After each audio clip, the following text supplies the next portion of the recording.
Welcome to the Global Script, ladies and gentlemen. I'm Shafat Ali and you're watching Ocean News. Tonight on the Global Script, the Taliban want the world to see them differently, not as isolated militant rulers of the 1990s, but as a government with embassies, trade deals, and even a tourism industry.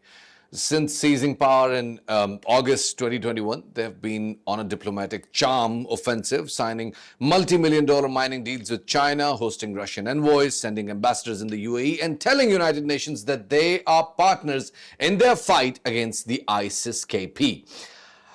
And in some places, it's working. Russia formally recognized them this July.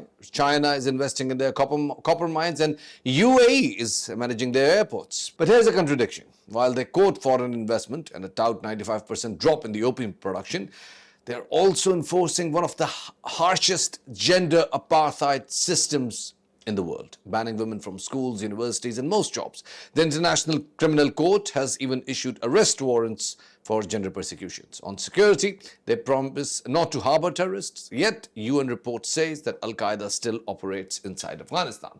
So which Taliban is the world dealing with? The pragmatic state-minder quoting Beijing and Moscow, or the same hardline movement that ruled in the 1990s? Tonight, we break down the Taliban 2.0, their diplomatic playbook, their economic debts, and the global powers buying in, and the human rights red lines they refuse to cross. Well, joining me now live is former Ambassador Ashraf Hydari, who's also founder and president of Displaced International. Thank you so much for joining in the show. We're also joined by Ziauddin Yousafzai, who is Malala Yousafzai's father and also a very vocal voice on girls' education around the world. Thank you so much, sir, for joining in. And also Remshe Ahmed, who is also a journalist and an expert on these issues. So we welcome all of these guests to our show. We'll start with you, Zia Saab. Of course, there's no one better to speak on when we talk about girls' education around the world, but especially Afghanistan, where there has been 4 years and the girls have been out of their institutions, their schools, their colleges, their universities, and there have been a lot of other problems. How do you see the situation, and what do you think can be done to evaluate the scale of the problem? Thank you so much. Honestly, for me as a man, as a father from Swat, once upon a time, whose own daughter and 50,000 more girls were banned from education, 400 schools were destroyed by the Pakistani Taliban. I can deeply realize and feel the pain and the sufferings of the Afghan girls, millions of Afghan girls who have been stopped from going to school over grade 6 for the last 4 years. It's so painful. On 15 August 2021, when Kabul fell to the Taliban, it was not just the fall of Kabul, it was the fall of women's rights. And since then, Taliban have established, and it is getting normalized with every passing day, which is more painful, that gender apartheid system that they have imposed on Afghanistan by force, and where women and girls have been dehumanized. They are annihilated from the surface of Afghanistan. They're not seen in school, they're not seen in public. They can't go to public places, and university education has been banned for them for the last 4 years.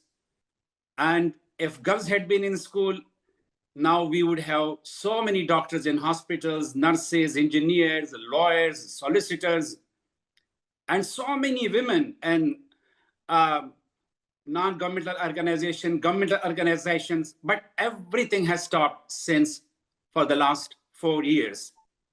So it's really painful. And while it is getting harder and harder with every passing day, like the world is looking at it and they are doing it with impunity, and everything that is happening is really inhuman, un-Afghanic, un-Islamic, and unnatural as well. So that's my short summary on the situation of the last 4 years.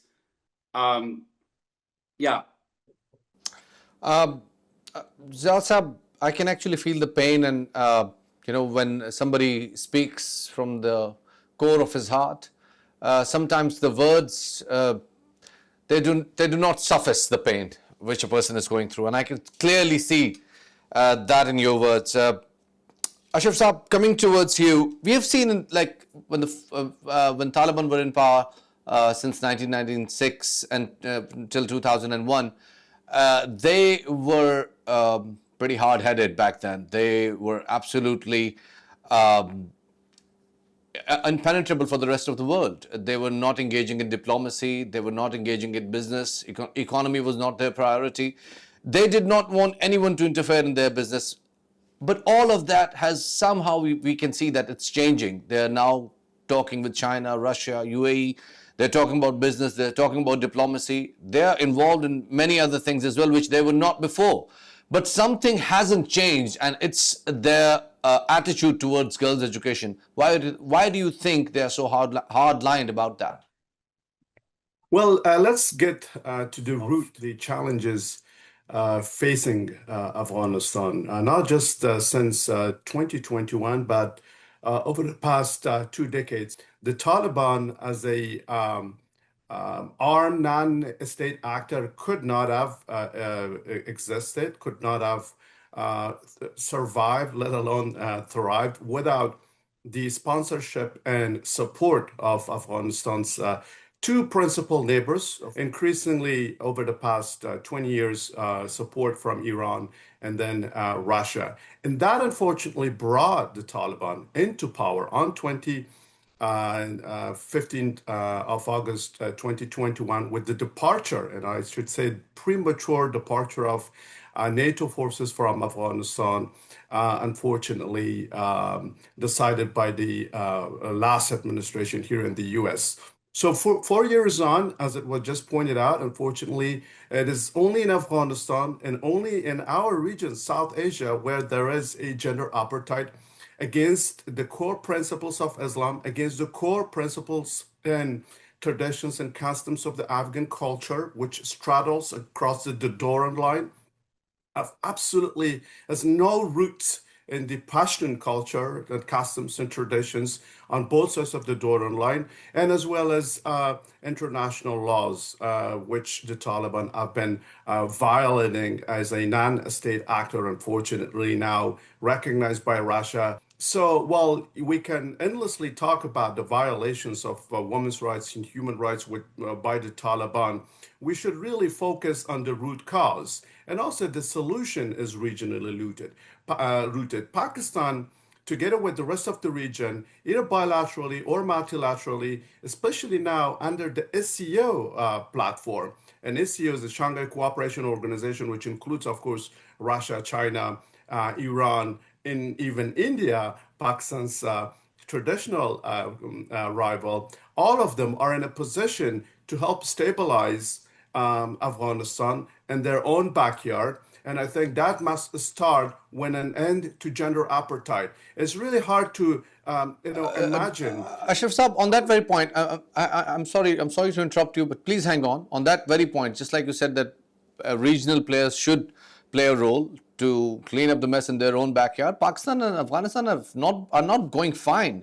Ever since Taliban came into power, Pakistan have been accusing of Afghan government of harboring terrorists within Afghanistan. Afghan terrorists who have been infiltrating into Pakistan, they've been using weapons which were previously owned by the US forces who were stationed in Afghanistan. That certainly shows that the weapons which were left out, $9 billion worth of them, they have been either sold to the black market or they're being facilitated by the current Afghan regime to these terrorists. So Pakistan and Afghanistan are not going fine at all. But that's a very political side of the story. We want to focus on the humanitarian aspect of it, that the Afghan women and the Afghan girls, they have been suffering for the last 4 years. There have been reports by international organizations that have been saying that the child marriages have increased by 45%. The mortality rate, infant mortality rate, can go up by 50% in next 2 years. What do you think, just like you said that the foreign players can play a role in that, what do you think that the Afghan diaspora internationally, There are almost like 10 million of them, 10 million of Afghans around the world. What role can they play in bringing change in Afghanistan for the betterment of the girls and women over there? We're doing just what we should be doing, and talking to you and holding conferences and webinars and seminars and protest demonstrations. As you see today, there is a massive global demonstration by Afghan diaspora and recently rescued and resettled Afghans across the world, starting from the region, from Pakistan and Iran to Europe and of course, here in North America. But that doesn't help at the end of the day unless the players in the region really, change their policies based on a win-win basis where India, Pakistan collaborate, and then multilaterally they collaborate within ASEAN and as well as under the United Nations Security Council based on the United Nations Charter. So we're not really short of policies and laws, and as far as also experience now with Pakistan having brought about this condition upon the Afghan people is now abiding the Pakistan itself, given Taliban's support and sheltering of the TTP. And so that's why I think Pakistan can and should lead, working with the other neighbors of Afghanistan regionally to help rationalize the status quo in Afghanistan, because there's no way that Afghanistan could stabilize without half of its population completely imprisoned under a gender apartheid. And that has serious implications for regional stability, foremost for Pakistan's own national security, and as well as international peace and security. And including, since I'm here in the United States, we've been trying to draw the attention of the Trump administration that is just not a women's rights issue. It's not a gender apartheid issue that is happening in an isolated, far-flung place, that it has serious implications for the U.S. Homeland Security, because right. imprisoned women in Afghanistan means their sons and daughters are daily radicalized, especially Afghan youth are now being sent to these mushrooming madrasas where the Taliban got trained across the borderline in Pakistan, will soon grow up to be suicide terrorists and sent on suicide missions in the neighborhood, foremost in Pakistan, in Iran, in Central Asia, and across the world. And so that's why the issue of gender apartheid is very much a national security issue, a regional security issue, and a global peace issue. And that's why The way I summarize your point is that as long as the regional players do not stabilize Afghanistan together, they're going to stay destabilized just the way they are. Ramshay, as a humanitarian expert and as a journalist, I want to have your opinion on that. But before that, we need to have a quick break. Time for a quick break. We'll be right back after this short break. Keep watching Ocean News.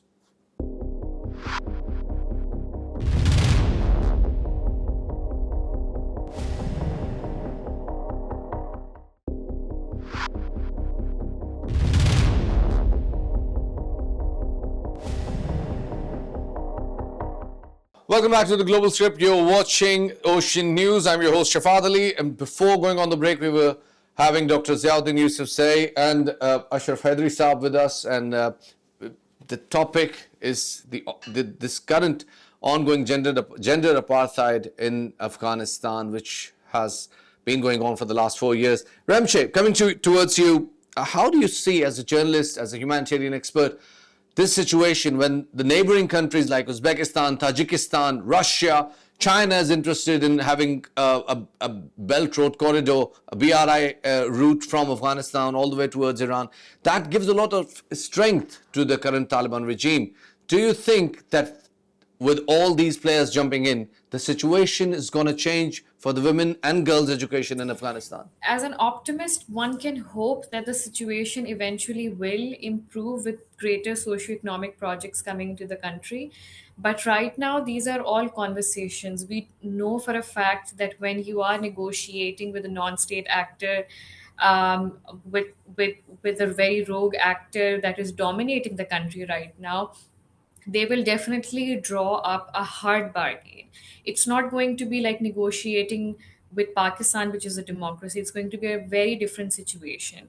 So to expect the Taliban regime to forge these kind of relationships where they are also introducing socioeconomic projects where they will be promising or working towards greater education initiatives for the Afghan women is, I think, a bit of an optimistic vision. And right now, it is important for us to realize what the on ground situation is. Because we've seen that for the last, prior to 2021, for the last 20 years before that, the presence of US troops did mean that there were democratic reforms introduced. It also meant greater civic freedoms for a lot of Afghans. But the impact of those reforms was very much localized. You would not see these reforms coming into force all over the country, or women throughout the country had equitable access to education or employment opportunities, for instance. So even during that time, there was a lot of challenges that had to be overcome in order for Afghanistan to come out as, progressive for women. It was a peace aspiring nation, and right now the situation in the last 4 years has deteriorated even from that point. So we know for a fact that over 78% of women are not in formal education right now. They do not have access to any job opportunities. Most of these women have also been asked to step down from the government positions, which they were able to access during those last 20 years. So a lot has been rolled back. And in that rolling back, what has basically happened is that the democratic infrastructure that was laid down in those 20 years, which in itself was a huge challenge, has basically just collapsed. And the reason why the collapse has been so immaculate, has been so disastrous, is because it was standing on a very weak foundation. And we know for a fact that a lot of people who were working for these reforms in those 20 years have now fled the country. So now we have a situation where we have a very rogue actor dominating the country, where we do not have much to leverage in terms of how we can negotiate as regional actors. But at the same time, we have a humanitarian crisis that is unfolding before us, and there's not much that we can do. At the Jasab, on that very point, I want to have Jasab's word on it. Jasab, just like Ramshay has mentioned, the catastrophe is beyond apprehension. One cannot even imagine that when you talk about the early childbearing increased by 45% in 3 years, when you talk about the maternal infant mortality rate going up by 50% by 2027, when you talk about the mental health issues rising up, when you talk about 8% of women in Afghanistan are prone to suicide or have attempted suicide, but we don't listen any of this from the international humanitarian organizations, although there has been a lot of focus towards Gaza as well. But this is also a very rising issue. We need more people to talk about it, but we don't listen about it that much. Why is that so? Shafat, this is the question that we all are asking basically. Like for the last 4 years, as Remsha mentioned and Mr. Ashraf Saab mentioned, like Afghanistan is under a gender apartheid rule, and as Ashraf Saab mentioned, the wound is very deep. Like this gender apartheid is a system which has been imposed on Afghanistan. And the statistics that you mentioned, it is the outcome of that system. That when girls are not allowed to go to school, they are not allowed to go to work, they are not allowed to go to health institutions, they can't go even to a public place, and even their voice is prohibited. Their faces are veiled and they can't show their faces. So in this kind of system, which the Afghan women's rights activists, they call it gender apartheid, and we support it, and we also demand the international community to codify it as gender apartheid in the international human rights treaty. So that's so much important, because as this happened in South Africa, when apartheid was declared as a crime against humanity, similarly in Afghanistan, there is a system that is gender apartheid, and it should be declared, it should be recognized as crime against humanity. So coming to your point, basically the world now, like whether they are regional powers, which Mr. Ashraf Saab hinted to, are global powers, most of them are looking to Afghanistan in two terms. They view Afghanistan in security terms, as well as they look at it from natural resources point of view. But as Ashraf has mentioned, even from security point of view, they are creating a volcano. Like on the one hand, guns education has completely banned over grade 6. But on the other hand, the schools, like the boys' schools, universities, they are being converted into madrasas. Like the boys are indoctrinated with the jihad and with this extremism. So in that situation, in the coming like 5, 10, 15 years, there will be, on the one hand, there will be no girl, like no female teachers, no female doctors, no female anywhere working in the public sphere. But on the other hand, you will have these human bombs indoctrinated, radicalized, with extreme ideology. And maybe the world is waiting for another 9/11, I don't know. But the situation is really, really disastrous. And one thing that is said by the world, that, oh, it's peaceful now. But peace doesn't mean the peace of a graveyard. Afghanistan right now, honestly, it is a big prison, the world's biggest prison for half of its population and for non-Taliban people. It's a big prison indeed. So that kind of peace, we don't need that. Afghans don't need that. That is the peace of graveyard. Peace means life. Peace means rights. Peace means culture. There is no music. There is no art. So this kind of garment of regime which is there in Afghanistan, really, I mean, it's a big challenge. And the world is looking away, and they're not taking any substantial action. I mean, few things happened in the past, like International Criminal Court, they have issued warrants. A decree about Hibatullah, yeah. About they did. the Akhundzada. and one other guy. But substantial steps are not being taken. And I totally agree with Ashraf that, I mean, in that fragile democracy of Afghanistan, the TTP Taliban were in jails. But as Afghan Taliban came into power, all those Taliban got free, and now they're in Pakistan. On 10th August, Pakistani forces had a successful operation at the Afghan border, where 47 infiltrators, terrorist infiltrators, they were gunned down using quadcopters and drones. Ashraf Saab, coming towards you, is the question like I put forward, that there are international businesses who are intending to jump into Afghanistan. But we have seen that since 2022, there has been a shrinking in Afghan economy, and Afghan economy has shrunk by a disastrous 26% in the past 4 years alone. We don't have the numbers for 2024, otherwise it have been much more prominent. But do you think that if Uzbekistan, Tajikistan, China, Russia, UAE, like they are saying that they are interested in copper mining, they're interested in oil mining? No, and it just stuck. We've been hearing all these. Do you think that this is going to change the situation of the social fabric within Afghanistan? Your take on that, sir?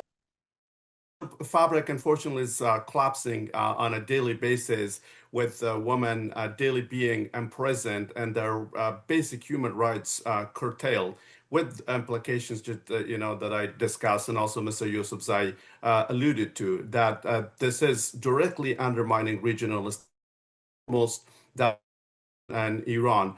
On the promise, especially of investment by regional players in Afghanistan, that's not going to materialize. I think the engagements are very pragmatic with a focus on security. Is the talk of investment, but shrouded in that is basically an effort on the part of our have some kind of security presence inside Afghanistan to just Taliban are up to. Taliban are not a trustworthy actor. They're a non-state actor, unfortunately, daily violating the United Nations Charter, other international laws, regional, of course, principles and laws and cultures, so to speak. And so they're not an actor to be trusted. And so that's why we haven't seen any kind of capital-intensive investment either coming from China or India or other players in the region. Remember that right in the wake of the withdrawal of NATO forces, a lot of people thought optimistically that somehow China would fill the gap left behind by NATO, that China would put capital intensive investment in Afghanistan's natural resources sector, but that has not materialized. If you look at how much China has invested in Afghanistan, it's almost zero, with the exception of a few investments here and there, and that's with some by some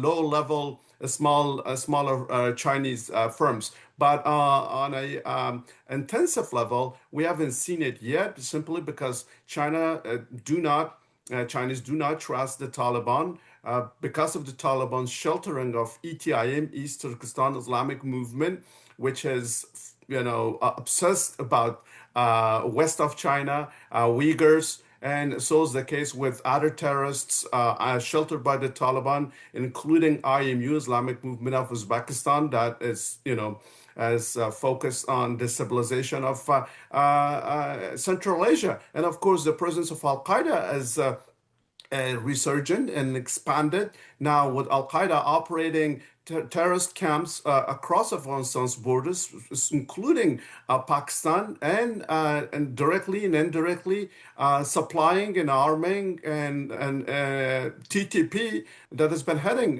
Pakistan, and as well as Daesh, which has been carrying out operations in Pakistan and Iran and, of course, Central Asia. They're resurgent, and including those terrorist attacks in Moscow, if you recall, a massive terrorist attack by Daesh emanating from Afghanistan and Moscow, and as well as other such terrorist attacks and sleeper cells across Europe, and as well as here in the United States, some of them having made it to the US through the southern border under the former administration, because that an open border immigration policy that allowed some of these terrorists emanating from Afghanistan under the Taliban. So the talk of investments in Afghanistan by the region is just talk. You can go online and check it. There is nothing substantively and verifiably that shows that that the Taliban are actually attracting tangible investments in Afghanistan. And the reason for that, you actually explained that yourself, the Taliban cannot be trusted. You just said it yourself, and that's probably the reason why international community is having more talks but less actions. But I have a theory about it, because we see that there is a lot of factionalism in Taliban's, especially in the Afghan ranks. We have seen that we have hardliners like Haibatullah. We have so-called pragmatists like Haqqani. And we have also seen that there is a sort of incohesion within the ranks of Afghans. Now, don't you think with people like you, with Afghans like you, who have influence within the global community, can actually have an influence among the global powers, the global players, and they can, utilize these rifts to facilitate the lives of the Afghan people within Afghanistan? Absolutely not. I think that's not within our power. It is very much within the power of state actors such as Pakistan, Iran, China, India, and the rest, whether bilaterally or multilaterally, as I pointed out, and other. Ashraf Saab, do you actually think that if Pakistan asks Afghanistan to allow women education, they'll do that? Well, they could definitely exploit those fissures and factional differences, but we haven't seen over the past 4 years, despite those differences and personal animosities, personal, tribal, sub-tribal. We can analyze that, but maybe it's not an appropriate time to do so. Despite that, the Taliban have stayed mostly united together, and their leader, Mullah Haibatullah, of course, issued a arrest warrant against them, and as well as against their. Ashraf Saab, we will continue from here, but it's time for a quick break over here, sir. We will continue from here, but it's time for a quick break. Ladies and gentlemen, it's time for a really quick break. We'll be right back after this short break. Keep watching Ocean News.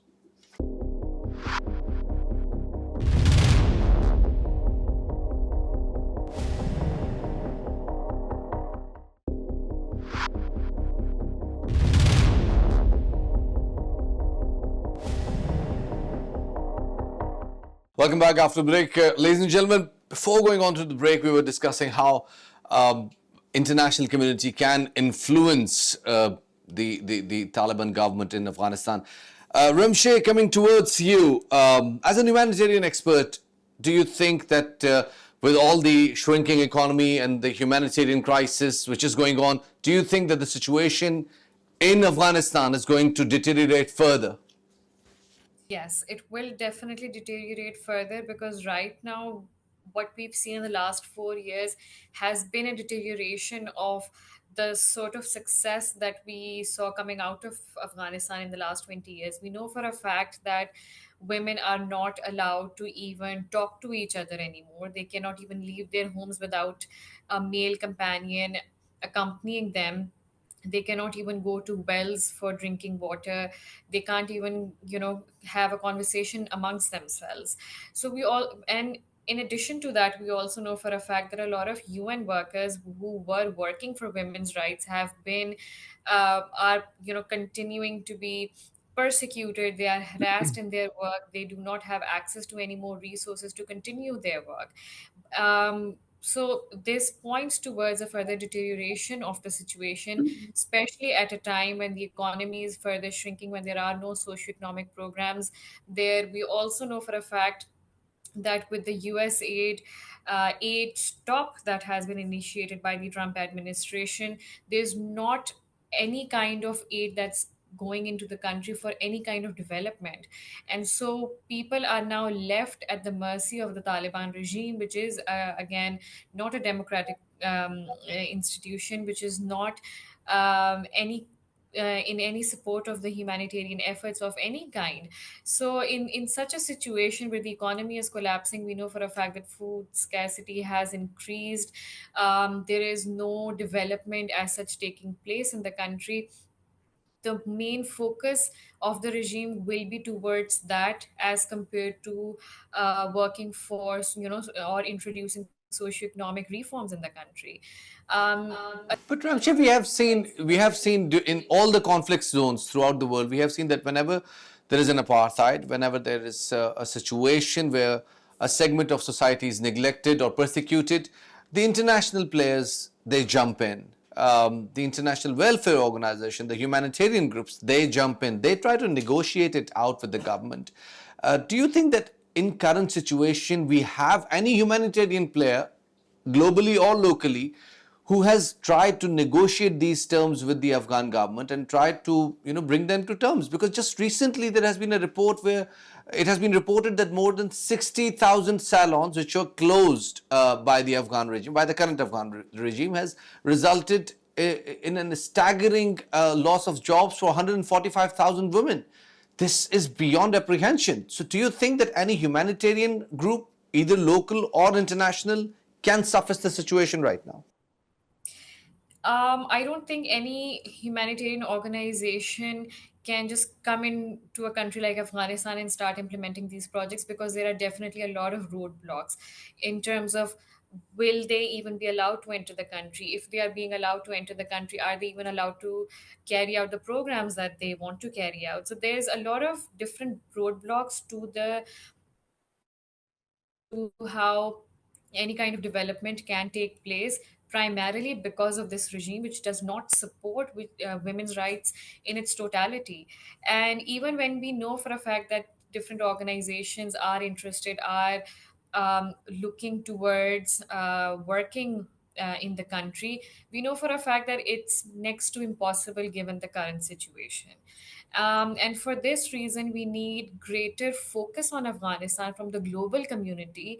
And it is only through Ramshi, platforms. we have been seeing that Afghanistan has been the current Afghan regime. They have been trying to play with the optics. They have been inviting YouTubers and influencers in Afghanistan. They are trying to project Afghanistan as a tourist-friendly country. Do you think that when they have such a desperation to be recognized internationally, don't you think that there is a margin for humanitarian groups to negotiate their terms through? The humanitarian groups can negotiate their terms, they can start the conversation at least, but that cannot happen without the intervention of regional as well as global players. So we need the countries coming forward. We can't only rely on these humanitarian efforts by these organizations, which primarily are backed by different countries globally, but at the same time we need the leaders coming forward. We need to incentivize the presence of these NGOs, of these development organizations, of these donor funded projects in the country through certain socioeconomic projects. So for instance, if we talk about, if China comes forward with the Belt and Road Initiative, what we can communicate via China is that, along these projects, we will also include education for women. We will introduce modern curriculum. We will increase the number of women and girls going to school and having access to higher education. But then at the same time, for these kind of efforts to take place, we need to think together as a global solidarity towards Afghanistan. Again, is there an appetite for it in our global politics right now? I don't think so. Who is going to sit across from China and tell them, if we do this, and if you are going with your BRI project, maybe you can talk about this as well? That kind of conversation is not taking place in a global manner. It's more like a national interest, and what that country specifically would want to discuss and how that can be taken forward. So there's a very fragmented approach. There has always been a very fragmented approach when we talk about peace, lasting peace in Afghanistan. Zia Sab, coming towards you, we have seen in past that when there was COVID, when there was in USA we saw that in the previous administration people had a growing distrust towards the public education system, so they either shifted their students towards the private education, or they just started homeschooling. Don't you think that in the current scenario in Afghanistan, we can actually try to present an alternative curricula for the women who are at home so that their education can continue? And also, can there be a clandestine learning network which should be not formally operated, because they have a problem. The Afghan government has a problem with the vice and virtue and everything else which they've been talking about. So they do not want women to come forward with education and go outside their houses. But don't you think that within the ramparts they have been confined in, they can be given an education, and can Malala Fund help that? Thank you, Shafat. It's already happening in Afghanistan. And the brave Afghan women rights champions, education champions, they have these sacred schools. They have programs for online education. I wouldn't like to name that lady, but she runs institutions for 28,000 girls in Kabul and that region. There are sacred schools, and our fund, Malala Fund, our organization that is supporting a lot of programs, online education, and those sacred schools as well.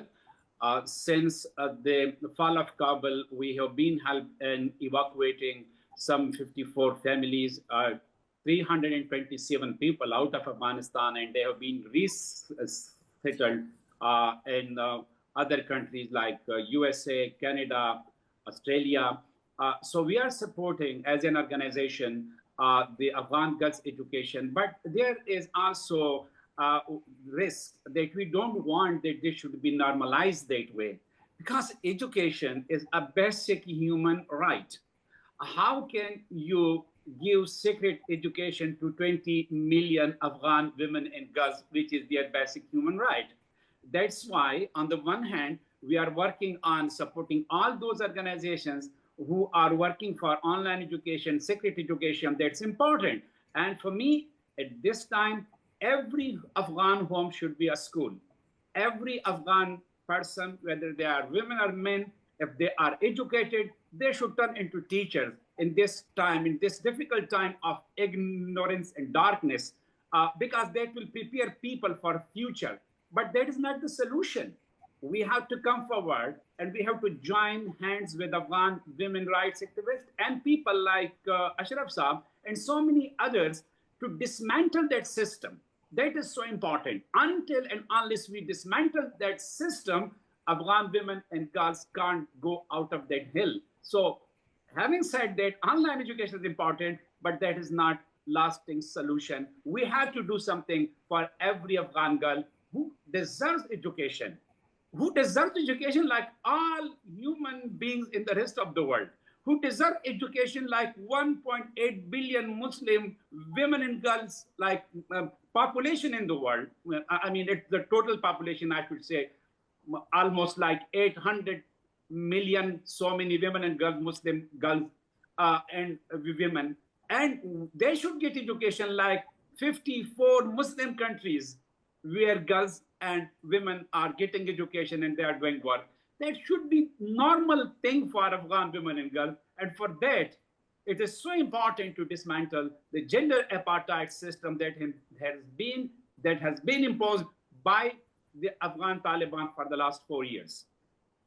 Ziasab, there's a problem with humanitarian organization and the relief organizations involving themselves in the political work. But do you think that these efforts, the girls' education efforts, should be focused with a laser precision towards the girls' education only and do not involve themselves in any other topic at all? That's the only way they can, gain some confidence from the Afghan regime.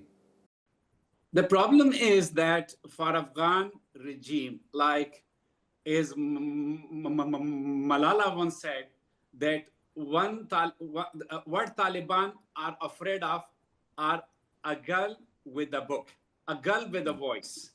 So gender apartheid system means that when women are excluded from every public life, from everything, and to continue that system, it's important for them. They are very smart to continue that system, to make it a normal for the Afghan people. It's important to ban girls' education.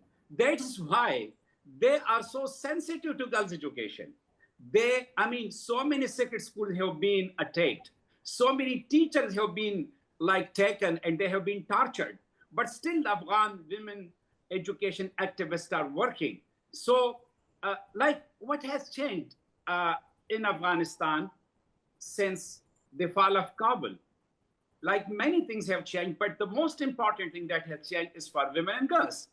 Like no education for girls.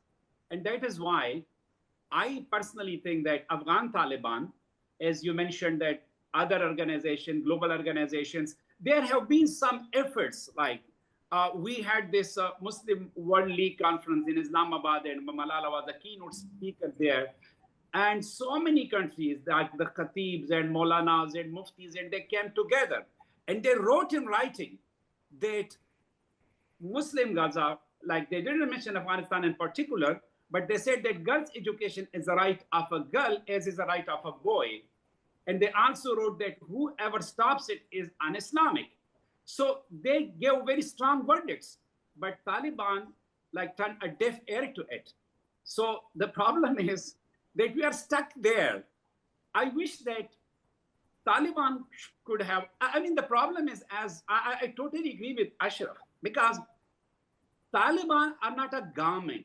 They are a project.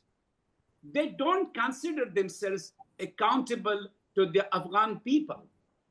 We don't know who they are accountable to. Even you don't see the face of the Amir of the Taliban. Is he a ghost? Where he is, we don't know. So all these things which are happening in Afghanistan, sometimes they look very mysterious. So when they are not accountable to the people of Afghanistan, I wish they were, because if, since the occupation of the Suez of Afghanistan and then that Cold War, whatever, it's a long history. But since then until now, no regime has changed peacefully. I wish that this time Taliban had a little bit of wisdom and they could accommodate other ethnicities, other ideas, and they could form an inclusive government. That is the way forward. So what is happening right now, that should be dismantled. And if you want girls to go to school, if you want Afghan women to be able to go to work, and if you want a normal life for all Afghans, this system must go. And for 4 years, I mean, it's a long wait for 4 years. The long way, definitely. Things are not changing.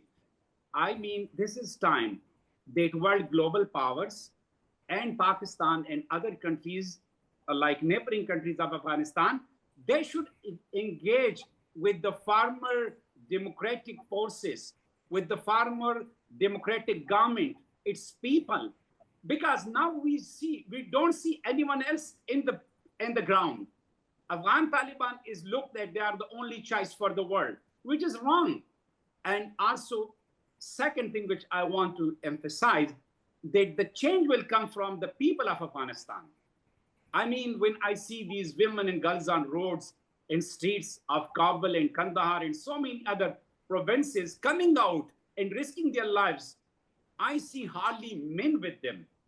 So this change should come from Afghanistan as well, because things won't change if you don't change for yourself.